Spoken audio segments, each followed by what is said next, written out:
Hey, how's it going? My name is João Victor Dominski de Mello. Uh, the course number, my course is Financial Modeling and Analytics 4453 with Dr. Uding. I'm going to be presenting a Tableau project to you today. So, here we go. So, the data source that we were given, I'll pull up the Excel file real quick. Sorry, this is not it. All right. Okay, so this is the Excel file we were given today. So basically, these are investments by a firm, and it gives us a breakdown of the investment name, kind of investment it is, domestic or foreign.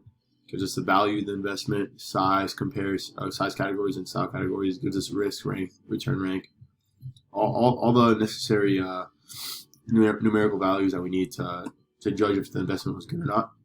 Excuse me. So I made three of these visualizations for you guys, or for you. So here we look at the current price of the stocks that we selected, and I rank them from best to least. And I also put in the investment value here as well, just so we can get an idea. It goes from highest current price to lowest, and you can see the investment value on all these. So it shows here that a Dodge and Cox has the highest current price, and our investment value was 527,000. And here, just keep going down, and you can see each investment value and highest to lowest current price. So you can take it for what it is, but these lower ones here have a lesser value than the ones up here. Dodge and Cox, Fidelity, Contra Fund, and Harbor Intentionals being the top three. Here we see return versus risk rate. So on the data set given, on a 1 to 4 system, it gave us, or sorry, 1 to 3 system, it gave us a ranking of risk and return. And I compare these two here.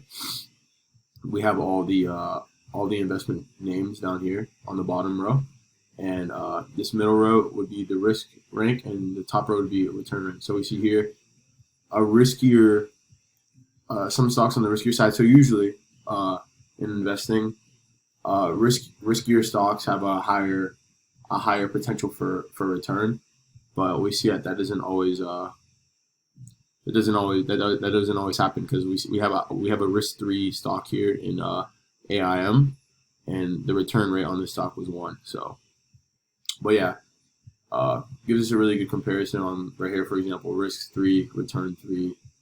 But you just never know what you're getting into with all the given information. Things could be stocks could be highly risky and still have very low returns. That's what makes them a risk, you know. But that's what the second visualization is. And the third are yearly return percentages. So here we have the names of the stocks themselves, and we have return percentage throughout from 2003 to 2007 for every stock given. And here we can really kind of see a roadmap of how percentage has moved over the years. So first example, AIM, International Small Company, had very high return rates in 2003, and it kind of tapered off 2007, every year kind of decreasing by a little bit. Then we have some guys like American Century Heritage A, which was in the medium spectrum with return rate, and it went down following 2003 and kind of increased over time.